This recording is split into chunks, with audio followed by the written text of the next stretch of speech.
AutoCAD ਵਿੱਚ different drafting mode ਦੀ ਮਦਦ ਨਾਲ ਤੁਸੀਂ ਐਕੂਰੇਟ ਡਰਾਇੰਗਸ ਆਸਾਨੀ ਨਾਲ ਬਣਾ ਸਕਦੇ ਹੋ। ਸਟੇਟਸ ਬਾਰ ਵਿੱਚ ਤੁਸੀਂ ਇਹਨਾਂ ਡਿਫਰੈਂਟ ਮੋਡਸ ਦੇ ਟੈਬ ਦੇਖ ਸਕਦੇ ਹੋ, ਜਿਵੇਂ ਕਿ snap mode, grid mode, ortho, polar, O snap and dynamic input etcetera. ਇਹਨਾਂ ਡਿਫਰੈਂਟ ਟੈਬਸ ਉੱਪਰ ਕਲਿੱਕ ਕਰਕੇ ਤੁਸੀਂ ਇਹਨਾਂ ਡਰਾਫਟਿੰਗ ਮੋਡ ਨੂੰ ਸਵਿਚ ਔਨ ਜਾਂ ਸਵਿਚ ਆਫ ਕਰ ਸਕਦੇ ਹੋ। ਔਰ ਇਹਨਾਂ ਡਿਫਰੈਂਟ ਡਰਾਫਟਿੰਗ ਮੋਡ ਦੇ ਫੰਕਸ਼ਨ ਬਾਰੇ ਡਿਸਕਸ ਕਰਦੇ ਹਾਂ। ਸਭ ਤੋਂ ਪਹਿਲਾਂ ਅਸੀਂ ਗ੍ਰਿਡ ਮੋਡ ਬਾਰੇ ਡਿਸਕਸ ਕਰਾਂਗੇ। ਗ੍ਰਿਡ ਮੋਡ ਦੀ ਮਦਦ ਨਾਲ ਤੁਸੀਂ ਗ੍ਰਿਡ ਪੁਆਇੰਟਸ ਡਿਸਪਲੇ ਕਰ ਸਕਦੇ ਹੋ। ਇਹਨਾਂ ਗ੍ਰਿਡ ਪੁਆਇੰਟਸ ਦਾ ਏਰੀਆ ਅਸੀਂ ਡਰਾਇੰਗ ਲਿਮਿਟਸ ਦੇ ਨਾਲ ਕੰਟਰੋਲ ਕਰ ਸਕਦੇ ਹਾਂ। ਉਦਾਹਰਨ ਦੇ ਤੌਰ ਤੇ ਅਗਰ ਇਹਨਾਂ ਗ੍ਰਿਡ ਪੁਆਇੰਟਸ ਦਾ ਏਰੀਆ ਇਨਕਰੀਜ਼ ਕਰਨਾ ਹੋਵੇ ਸੋ ਉਸ ਦੇ ਲਈ ਫਾਰਮੈਟ ਮੈਨੂ ਤੇ ਕਲਿੱਕ ਕਰਕੇ ਡਰਾਇੰਗ ਲਿਮਿਟਸ ਆਪਸ਼ਨ ਨੂੰ ਸਿਲੈਕਟ ਕਰੋ ਐਂਡ ਦੈਨ ਤੁਸੀਂ ਦੇਖੋ ਕਮਾਂਡ ਪ੍ਰੌਂਪਟ ਵਿੱਚ ਮੈਸੇਜ ਆ ਰਿਹਾ ਸਪੈਸੀਫਾਈ ਲੋਅਰ ਲੈਫਟ ਕਾਰਨਰ। ਸੋ ਸਾਨੂੰ ਇਸ ਦੇ ਕੋਆਰਡੀਨੇਟ ਸਪੈਸੀਫਾਈ ਕਰਨੇ ਪੈਣਗੇ। ਸਪੋਜ਼ ਇਸ ਦੇ ਕੋਆਰਡੀਨੇਟਸ ਹਨ 0,0 and then specify upper right corner. Suppose ਇਸ ਦੇ ਕੋਆਰਡੀਨੇਟਸ ਹਨ 200,200। ਸੋ ਕੋਆਰਡੀਨੇਟ ਸਪੈਸੀਫਾਈ ਕਰਨ ਤੋਂ ਬਾਅਦ ਐਂਟਰ ਬਟਨ ਤੇ ਕਲਿੱਕ ਕਰੋ। ਤੁਸੀਂ ਦੇਖੋਗੇ ਇਸ ਦਾ ਏਰੀਆ ਇਨਕਰੀਜ਼ ਹੋ ਜਾਵੇਗਾ। The next one is snap mode. Snap mode ਦੀ ਮਦਦ ਨਾਲ ਤੁਸੀਂ ਕਰਸਰ ਦੀ ਮੂਵਮੈਂਟ ਨੂੰ ਇਹਨਾਂ ਗ੍ਰਿਡ ਪੁਆਇੰਟਸ ਤੇ ਰਿਸਟ੍ਰਿਕਟ ਕਰ ਸਕਦੇ ਹੋ। The next one is ਆਰਥੋ mode. ਆਰਥੋ mode ਦੀ ਮਦਦ ਨਾਲ ਅਸੀਂ ਕਰਸਰ ਮੂਵਮੈਂਟ ਨੂੰ ਹੌਰੀਜ਼ੌਂਟਲ ਜਾਂ ਵਰਟੀਕਲ ਡਾਇਰੈਕਸ਼ਨ ਵਿੱਚ ਰਿਸਟ੍ਰਿਕਟ ਕਰ ਸਕਦੇ ਹਾਂ। ਫੋਰ ਐਗਜ਼ਾਮਪਲ ਅਗਰ ਅਸੀਂ ਆਰਥੋ ਮੋਡ ਔਨ ਕਰਕੇ ਕੋਈ ਲਾਈਨ ਡਰਾ ਕਰਦੇ ਹਾਂ ਤਾਂ ਤੁਸੀਂ ਦੇਖੋਗੇ ਕਿ ਲਾਈਨ ਜਾਂ ਤਾਂ ਹੌਰੀਜ਼ੌਂਟਲ ਡਾਇਰੈਕਸ਼ਨ ਔਰ ਜਾਂ ਫਿਰ ਵਰਟੀਕਲ ਡਾਇਰੈਕਸ਼ਨ ਵਿੱਚ ਹੀ ਡਰਾ ਹੋਵੇਗੀ। Next one is polar mode. Polar mode ਦੀ ਮਦਦ ਨਾਲ ਤੁਸੀਂ ਕਰਸਰ ਦੀ ਮੂਵਮੈਂਟ ਨੂੰ ਕਿਸੇ ਸਪੈਸੀਫਾਈਡ ਐਂਗਲ ਦੇ ਉੱਪਰ ਰਿਸਟ੍ਰਿਕਟ ਕਰ ਸਕਦੇ ਹੋ। ਫੋਰ ਐਗਜ਼ਾਮਪਲ ਤੁਸੀਂ ਇਸ ਕੇਸ ਵਿੱਚ ਦੇਖੋਗੇ ਕਿ ਆਫਟਰ 15 ਡਿਗਰੀ ਇੱਕ ਡਾਟਰ ਲਾਈਨ ਸ਼ੋ ਹੋ ਰਹੀ ਹੈ ਐਂਡ ਇਸ ਐਂਗਲ ਦੇ ਉੱਪਰ ਕਰਸਰ ਦੀ ਥੋੜੀ ਜਿਹੀ ਮੂਵਮੈਂਟ ਦੇ ਲਈ ਇਹ ਲਾਈਨ ਇਸ ਐਂਗਲ ਉੱਪਰ ਰਿਸਟ੍ਰਿਕਟ ਹੋ ਰਹੀ ਹੈ। ਸੋ ਇਹ ਪਾਰਟਿਕੂਲਰ ਐਂਗਲ ਤੁਸੀਂ ਪੋਲਰ ਦੀ ਸੈਟਿੰਗ ਵਿੱਚ ਸਪੈਸੀਫਾਈ ਕਰ ਸਕਦੇ ਹੋ, ਜਿਸ ਨੂੰ ਅਸੀਂ ਇਨਕਰੀਮੈਂਟਲ ਐਂਗਲ ਕਹਿੰਦੇ ਹਾਂ। ਜਿਵੇਂ ਕਿ ਹਰ 15 ਡਿਗਰੀ ਦੇ ਬਾਅਦ ਇਸ ਕੇਸ ਵਿੱਚ ਇਹ ਲਾਈਨ ਰਿਸਟ੍ਰਿਕਟ ਹੋ ਰਹੀ ਹੈ। ਸੋ ਇਸੇ ਤੋਂ ਤੁਸੀਂ ਇਹ ਇਨਕਰੀਮੈਂਟਲ ਐਂਗਲ ਪੋਲਰ ਦੀ ਸੈਟਿੰਗ ਸਪੈਸੀਫਾਈ ਕਰ ਸਕਦੇ ਹੋ। ਸੋ ਉਸ ਦੇ ਲਈ ਪੋਲਰ ਟੈਬ ਤੇ ਰਾਈਟ ਕਲਿੱਕ ਕਰਕੇ ਸੈਟਿੰਗ ਆਪਸ਼ਨ ਨੂੰ ਸਿਲੈਕਟ ਕਰੋ ਐਂਡ ਇਨਕਰੀਮੈਂਟਲ ਐਂਗਲ ਵਿੱਚ ਤੁਸੀਂ ਐਂਗਲ ਸਪੈਸੀਫਾਈ ਕਰ ਸਕਦੇ ਹੋ। ਫੋਰ ਐਗਜ਼ਾਮਪਲ ਅਗਰ ਅਸੀਂ 10 ਡਿਗਰੀ ਸਿਲੈਕਟ ਕਰਦੇ ਹਾਂ ਸੋ ਇਸ ਕੇਸ 'ਚ ਤੁਸੀਂ ਦੇਖੋਗੇ ਕਿ ਹੁਣ ਹਰ 10 ਡਿਗਰੀ ਤੋਂ ਬਾਅਦ ਇਹ ਲਾਈਨ ਰਿਸਟ੍ਰਿਕਟ ਹੋਵੇਗੀ, ਇਹ ਡਾਟਰ ਲਾਈਨ ਸ਼ੋ ਹੋਵੇਗੀ ਐਂਡ ਦੈਨ ਕਰਸਰ ਦੀ ਥੋੜੀ ਜਿਹੀ ਮੂਵਮੈਂਟ ਦੇ ਲਈ ਇਹ ਲਾਈਨ ਇਸੇ ਐਂਗਲ ਉੱਪਰ ਰਿਸਟ੍ਰਿਕਟ ਹੋਵੇਗੀ। Then next one is O snap mode. O snap mode ਦੀ ਮਦਦ ਦੇ ਨਾਲ ਅਸੀਂ ਕਿਸੇ ਐਗਜ਼ਿਸਟਿੰਗ ਸਕੈਚ ਵਿੱਚ ਕੋਈ ਪ੍ਰੀਸਾਈਜ਼ ਲੋਕੇਸ਼ਨ ਨੂੰ ਸਪੈਸੀਫਾਈ ਕਰ ਸਕਦੇ ਹਾਂ। ਫੋਰ ਐਗਜ਼ਾਮਪਲ ਜਿੱਦਾਂ ਅਸੀਂ ਕੋਈ ਨਵਾਂ ਸਕੈਚ ਡਰਾ ਕਰਨਾ ਹੋਵੇ, ਉਹ ਸਕੈਚ ਅਗਰ ਕਿਸੇ ਐਗਜ਼ਿਸਟਿੰਗ ਸਕੈਚ ਦੇ ਮਿਡ ਪੁਆਇੰਟ, ਉਸ ਦੇ ਐਂਡ ਪੁਆਇੰਟ, ਕਿਸੇ ਸਰਕਲ ਦੇ ਸੈਂਟਰ ਪੁਆਇੰਟ ਤੋਂ ਸ਼ੁਰੂ ਹੋ ਰਿਹਾ ਹੋਵੇ ਤਾਂ ਉਸ ਕੇਸ ਵਿੱਚ ਅਸੀਂ ਐਗਜ਼ਿਸਟਿੰਗ ਪੁਆਇੰਟ ਦੀ ਇਹਨਾਂ ਪ੍ਰੀਸਾਈਜ਼ ਲੋਕੇਸ਼ਨ ਨੂੰ ਸਿਲੈਕਟ ਕਰਨ ਦੇ ਲਈ ਜਾਂ ਇਹਨਾਂ ਪ੍ਰੀਸਾਈਜ਼ ਲੋਕੇਸ਼ਨ ਨੂੰ ਪਿਕ ਕਰਨ ਦੇ ਲਈ ਓ ਸਨੈਪ ਮੋਡ ਦੀ ਵਰਤੋਂ ਕਰ ਸਕਦੇ ਹਾਂ।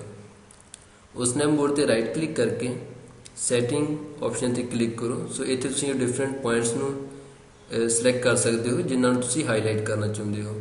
ਮੀਨਸ ਕਿ ਜਦੋਂ ਵੀ ਤੁਸੀਂ ਕਰਸਰ ਇਹਨਾਂ ਪੁਆਇੰਟਸ ਦੇ ਨਜ਼ਦੀਕ ਲੈ ਕੇ ਜਾਓਗੇ ਸੋ ਇਹ ਪੁਆਇੰਟਸ ਆਟੋਮੈਟਿਕਲੀ ਹਾਈਲਾਈਟ ਹੋਣਗੇ। ਸੋ ਇਹ ਇਹਨਾਂ ਡਿਫਰੈਂਟ ਪੁਆਇੰਟਸ ਦੇ ਸਿੰਬਲ ਹਨ ਜੋ ਕਿ ਉਸ ਟਾਈਮ ਸ਼ੋ ਹੋਣਗੇ ਜਦੋਂ ਤੁਸੀਂ ਕਰਸਰ ਉਹਦੇ ਨਜ਼ਦੀਕ ਲੈ ਕੇ ਜਾਓਗੇ। ਸੋ ਇੱਕ ਐਗਜ਼ਾਮਪਲ ਕਰਕੇ ਦੇਖਦੇ ਹਾਂ।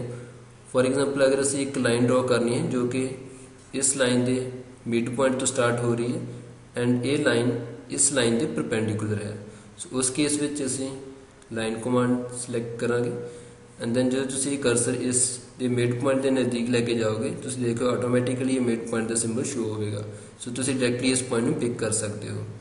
ਦੈਨ ਉਸ ਤੋਂ ਬਾਅਦ ਅਸੀਂ ਲਾਈਨ ਡਰਾ ਕਰਨੀ ਜੋ ਇਸ ਲਾਈਨ ਦੇ ਪਰਪੈਂਡੀਕੂਲਰ ਹੈ। ਸੋ ਤੁਸੀਂ ਦੇਖੋਗੇ ਜਦੋਂ ਹੀ ਅਸੀਂ ਲਾਈਨ ਇਸ ਦੇ ਪਰਪੈਂਡੀਕੂਲਰ ਦੇ ਨਜ਼ਦੀਕ ਲੈ ਕੇ ਜਾਂਦੇ ਹਾਂ ਤਾਂ ਇੱਕ ਸਿੰਬਲ ਸ਼ੋ ਹੋ ਰਿਹਾ ਜੋ ਕਿ ਪਰਪੈਂਡੀਕੂਲਰ ਦਾ ਸਿੰਬਲ ਸ਼ੋ ਕਰ ਰਿਹਾ। ਇਟ ਮੀਨਸ ਇਸ ਪੁਆਇੰਟ ਉੱਪਰ ਇਹ ਲਾਈਨ ਨੀਚੇ ਵਾਲੀ ਲਾਈਨ ਦੇ ਬਿਲਕੁਲ ਪਰਪੈਂਡੀਕੂਲਰ ਹੈ, ਬਟ ਇਸ ਦੇ ਨਜ਼ਦੀਕ ਹੀ ਇੱਕ ਹੋਰ ਪੁਆਇੰਟ ਵੀ ਸ਼ੋ ਹੋ ਰਿਹਾ ਹੈ ਜੋ ਕਿ ਇਸ ਦਾ ਮਿਡ ਪੁਆਇੰਟ ਸ਼ੋ ਕਰ ਰਿਹਾ। ਸੋ ਕਈ ਵਾਰੀ ਕੀ ਹੁੰਦਾ ਕਿ ਦੋਨੋਂ ਪੁਆਇੰਟਸ ਇੱਕ ਦੂਸਰੇ ਉੱਪਰ ਓਵਰਲੈਪ ਕਰਦੇ ਹੋਣ ਜਾਂ ਬਿਲਕੁਲ ਨਜ਼ਦੀਕ ਹੋਣ ਜਿਨ੍ਹਾਂ ਨੂੰ ਸਿਲੈਕਟ ਕਰਨਾ ਕਈ ਵਾਰੀ ਮੁਸ਼ਕਿਲ ਹੋ ਜਾਂਦਾ ਹੈ। ਸੋ ਉਸ ਕੇਸ ਵਿੱਚ ਸਾਨੂੰ ਇਹ ਚੀਜ਼ ਚਾਹੀਦੀ ਹੈ ਕਿ ਸਿਰਫ ਇੱਥੇ ਪਰਪੈਂਡੀਕੂਲਰ ਦਾ ਸਿੰਬਲ ਹੀ ਸ਼ੋ ਹੋਵੇ, ਦੂਸਰਾ ਪੁਆਇੰਟ ਪਿਕ ਨਾ ਕਰੇ। ਸੋ ਉਸ ਕੇਸ ਵਿੱਚ ਅਸੀਂ ਕੀਬੋਰਡ ਤੇ ਕੰਟਰੋਲ ਬਟਨ ਨੂੰ ਪ੍ਰੈਸ ਕਰਕੇ ਰਾਈਟ ਕਲਿੱਕ ਕਰਾਂਗੇ।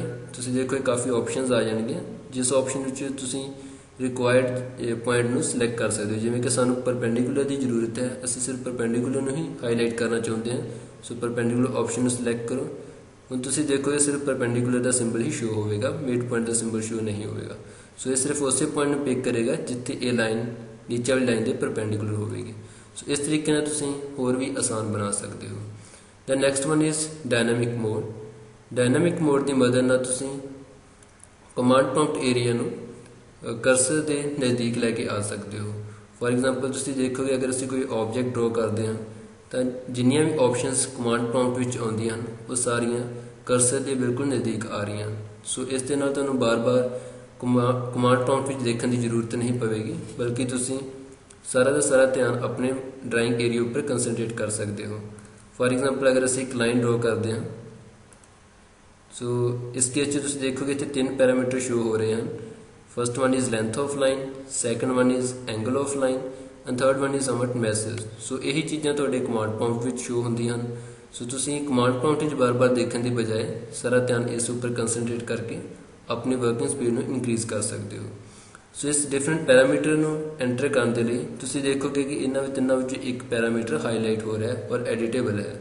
ਸੋ ਇਸ ਵਿੱਚ ਤੁਸੀਂ ਪਹਿਲਾਂ ਇਸ ਦੀ ਵੈਲਿਊ ਐਂਟਰ ਕਰ ਸਕਦੇ ਹੋ, ਜਿਵੇਂ ਕਿ ਫੋਰ ਐਗਜ਼ਾਮਪਲ ਅਸੀਂ ਜੋ ਲਾਈਨ ਡਰਾ ਕਰਨੀ ਉਸ ਦੀ ਲੈਂਥ ਹੈ 50 mm। ਸੋ 50 ਟਾਈਪ ਕਰੋ। ਦੈਨ ਇਸ ਤੋਂ ਬਾਅਦ ਸਾਨੂੰ ਇਹ ਚਾਹੀਦਾ ਹੈ ਕਿ ਇਹ ਵੈਲਿਊ ਨੂੰ ਅਸੀਂ ਲੌਕ ਕਰਨਾ ਚਾਹੁੰਦੇ ਹਾਂ ਐਂਡ ਦੈਨ ਐਂਗਲ ਨੂੰ ਐਂਟਰ ਕਰਨਾ। ਸੋ ਉਸ ਦੇ ਲਈ ਇਹ ਵੈਲਿਊ ਐਂਟਰ ਕਰਨ ਤੋਂ ਬਾਅਦ ਅਸੀਂ ਟੈਬ ਬਟਨ ਤੇ ਕਲਿੱਕ ਕਰਾਂਗੇ। ਸੋ ਤੁਸੀਂ ਦੇਖੋਗੇ ਇਸ ਦੇ ਨਾਲ ਲੌਕ ਦਾ ਸਿੰਬਲ ਸ਼ੋ ਹੋ ਜਾਵੇਗਾ ਐਂਡ ਨੈਕਸਟ ਵੈਲਿਊ ਐਡਿਟ ਹੋ ਜਾਵੇਗੀ। ਸੋ ਇਸ ਦੇ ਨੈਕਸਟ ਵੈਲਿਊ ਤੁਸੀਂ ਐਂਟਰ ਕਰ ਸਕਦੇ ਹੋ। Suppose angle is 50 degree. So 50 degree enter ਕਰਨ ਤੋਂ ਬਾਅਦ ਐਂਟਰ ਬਟਨ ਤੇ ਕਲਿੱਕ ਕਰੋ। ਸੋ ਤੁਸੀਂ ਦੇਖੋਗੇ ਲਾਈਨ ਡਰਾ ਹੋ ਜਾਵੇਗੀ ਜੋ ਕਿ 50 ਡਿਗਰੀ ਐਂਗਲ ਦੇ ਉੱਪਰ ਹੈ ਐਂਡ ਜਿਸ ਦੀ ਲੈਂਥ 50 mm ਹੈ।